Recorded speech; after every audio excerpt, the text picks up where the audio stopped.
Bonjour à tous. À la faveur du Congrès régional africain contre la peine de mort tenu du 9 au 10 avril dernier, je reçois Raphaël Chenuil-Azan, directeur exécutif de l'ONG Ensemble contre la peine de mort. Bonjour Raphaël. Bonjour. Et bienvenue à Abidjan. Merci. Et puis je reçois aussi Paul Ongama, président de la Fédération internationale de l'action des chrétiens pour l'abolition de la torture. Bonjour, monsieur Ongama. Bonjour. Alors, et bienvenue à vous deux, messieurs. Alors, nous ferons d'abord un peu de pédagogie. C'est quoi la peine de mort? Alors, la peine de mort, c'est d'abord une peine étatique. C'est quand une société, via sa justice d'État, décide de mettre à mort un criminel. C'est à bien différencier avec les exécutions extrajudiciaires, avec aussi d'un autre côté les meurtres.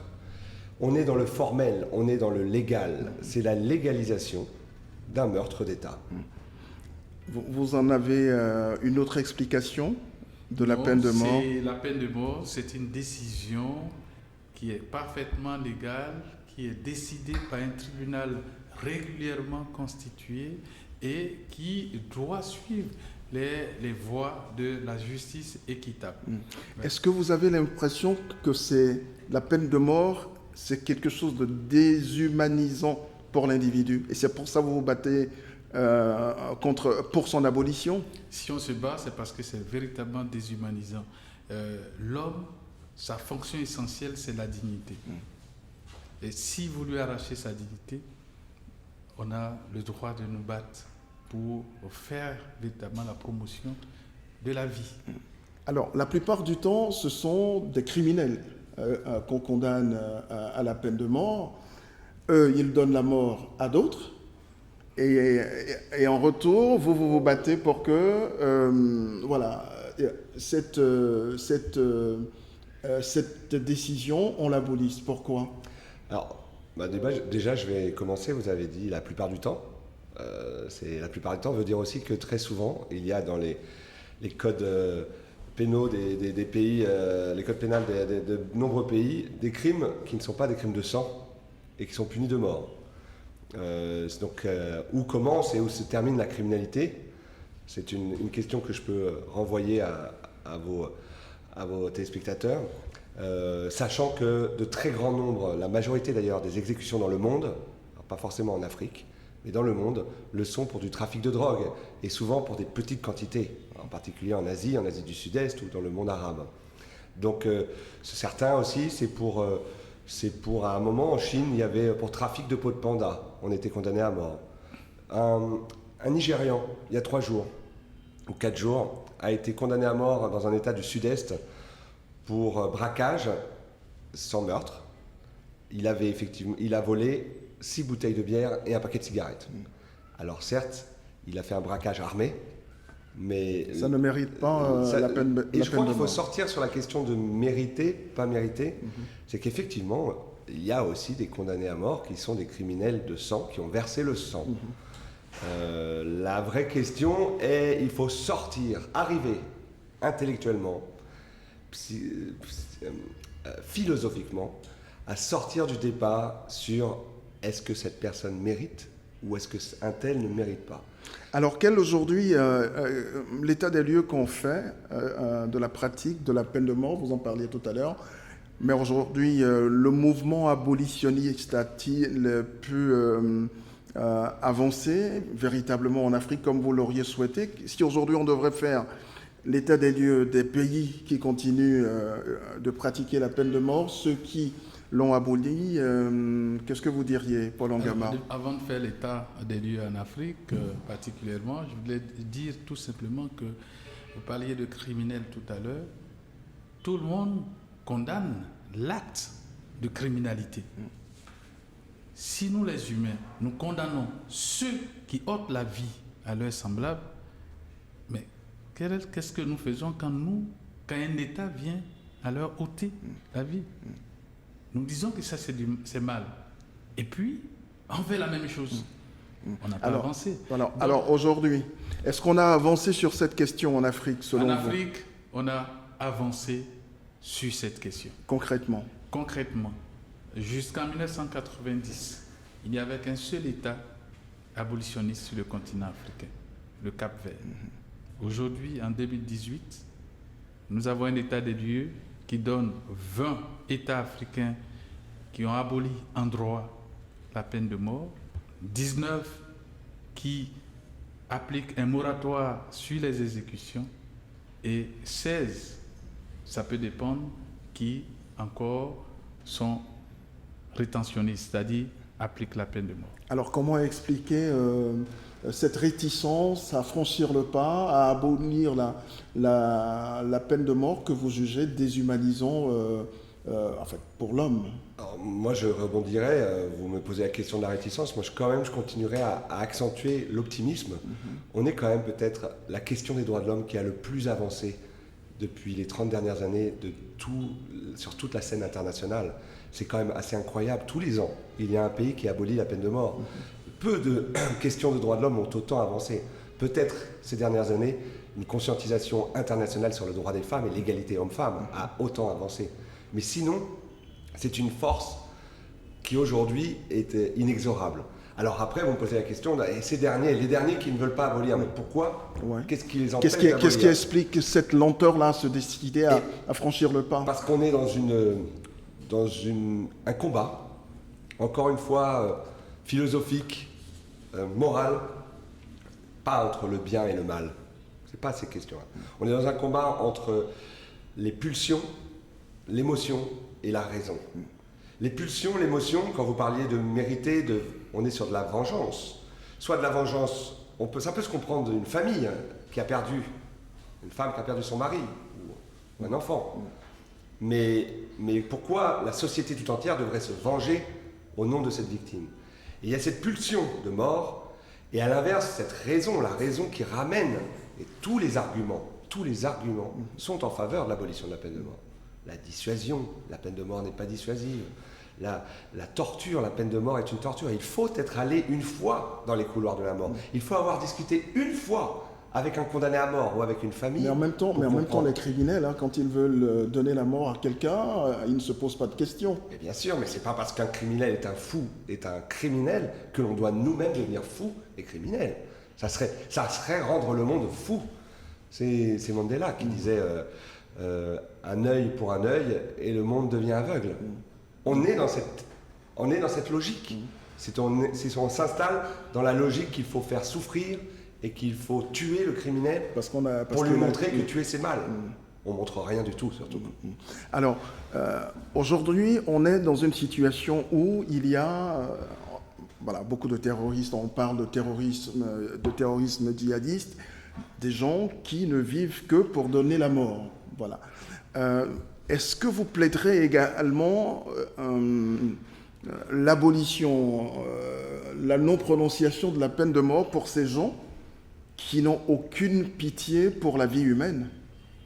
Alors, il y a eu beaucoup d'actes odieux causés par les terroristes.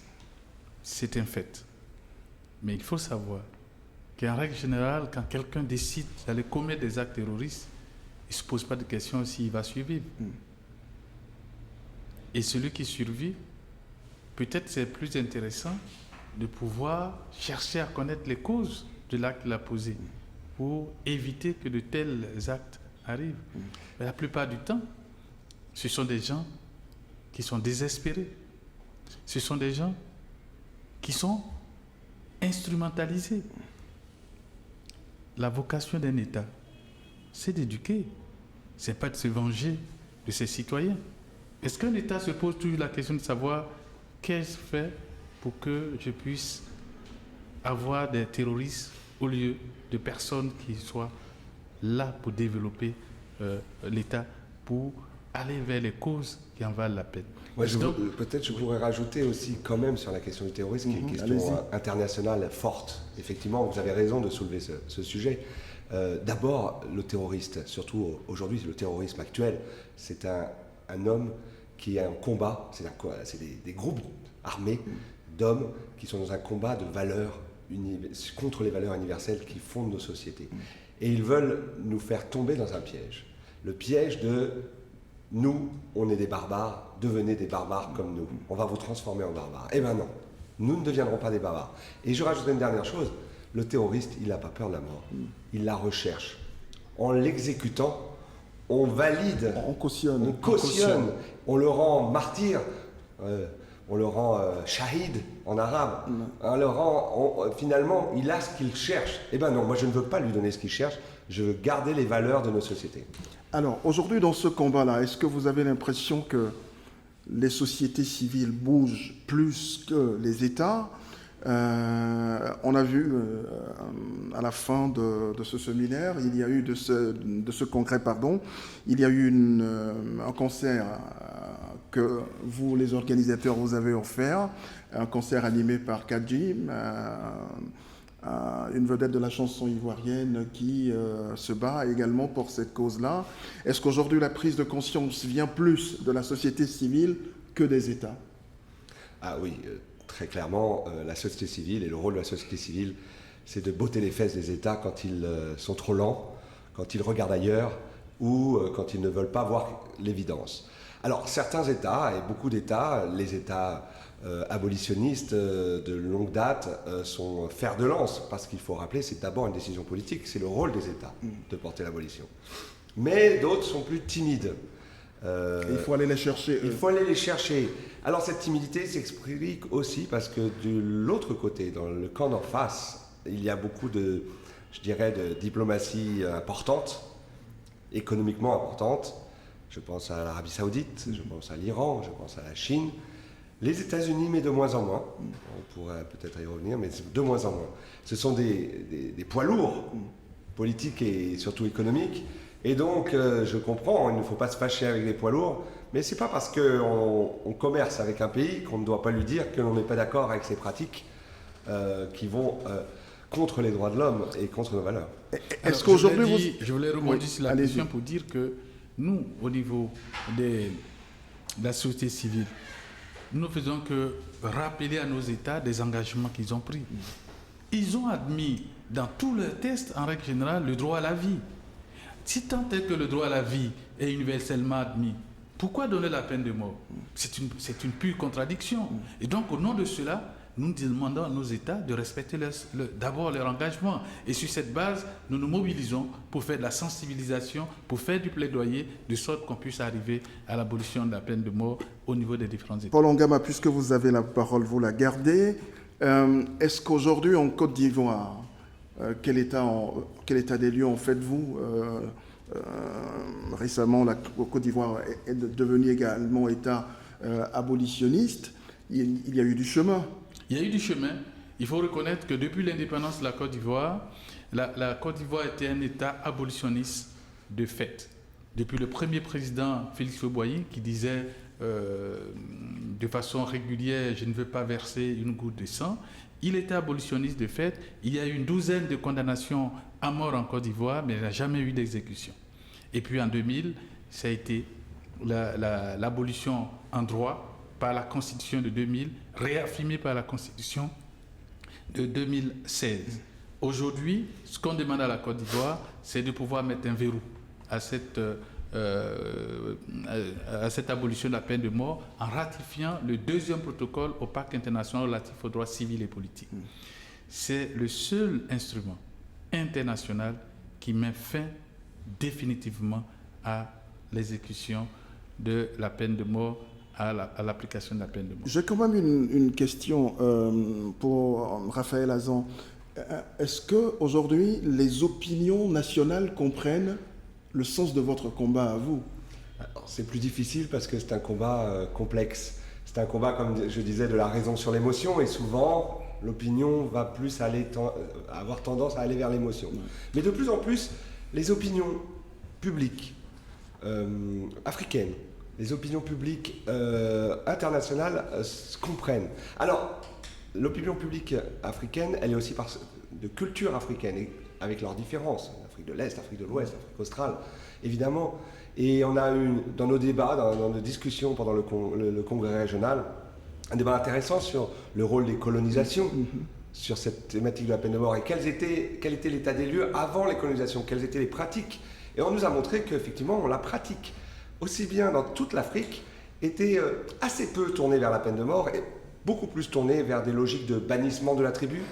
On bannit, on sort de la tribu. C'était une punition beaucoup plus grave que de mettre à mort et que le sang avait une importance et que de faire verser le sang était très grave. Et donc les opinions publiques commencent à changer. Mais il ne faut pas... Les opinions publiques peuvent aussi suivre les leaders. Si on avait suivi les opinions publiques, on n'aurait pas aboli l'esclavage aux États-Unis ou on n'aurait pas donné le droit de vote aux femmes. Alors, en 2-3 mots, on touche à la fin de cet entretien, de ce débat. Au sortir de cette rencontre d'Abidjan, qu'est-ce qu'on retient en 2-3 phrases, Paul Ongama? Ce que je retiens, c'est que... Le combat avance. Le combat avance. L'Afrique est le continent d'avenir sur cette question. Je vous disais, 2 en 90, on est passé à 20 en 2018 et qu'aujourd'hui, nous avons déjà 12 pays qui ont adopté le 2e protocole au Pacte international qui est un verrou. Et je pense que le combat va continuer. Retenez une chose, la peine de mort, ce n'est pas la justice, c'est de la vengeance. Moi, ce que je retiens, c'est les engagements, c'est la dynamique qui a été enclenchée. L'engagement de l'État ivoirien de ratifier le protocole international. L'engagement du Burkina à mettre dans sa constitution l'abolition de la peine de mort et donc de devenir abolitionniste. L'engagement de la RDC de voter en faveur de la résolution aux Nations Unies en décembre prochain. L'engagement du Tchad, voilà, des engagements d'État. J'espère qu'il y en aura plus et j'attends peut-être encore de la Côte d'Ivoire encore plus. On sait qu'il y a des Ivoiriens condamnés à mort à l'étranger parce que même quand on a aboli, la peine de mort persiste. Eh bien, on doit soutenir tous ces ressortissants et pas seulement la Côte d'Ivoire. Beaucoup d'Africains sont condamnés à mort en Asie ou dans le monde arabe, en Arabie Saoudite. On se doit d'avoir un devoir consulaire. Souvent, ils ne parlent pas la langue du pays. Les aider. On se doit aussi, et j'attends peut-être, du gouvernement ivoirien qu'il parle plus haut, plus fort et plus loin sur cette thématique. Je crois qu'ils ont tout à gagner. L'image de la Côte d'Ivoire a gagné sur la scène internationale d'être cette lumière dans l'obscurité. C'est d'autant plus que la Côte d'Ivoire est membre du Conseil des droits de l'homme. Et merci infiniment, c'est sur ces mots que prend fin ce débat. Merci d'être venu. Merci. Et je vous souhaite bon retour. C'est nous qui vous disons merci. À très vite.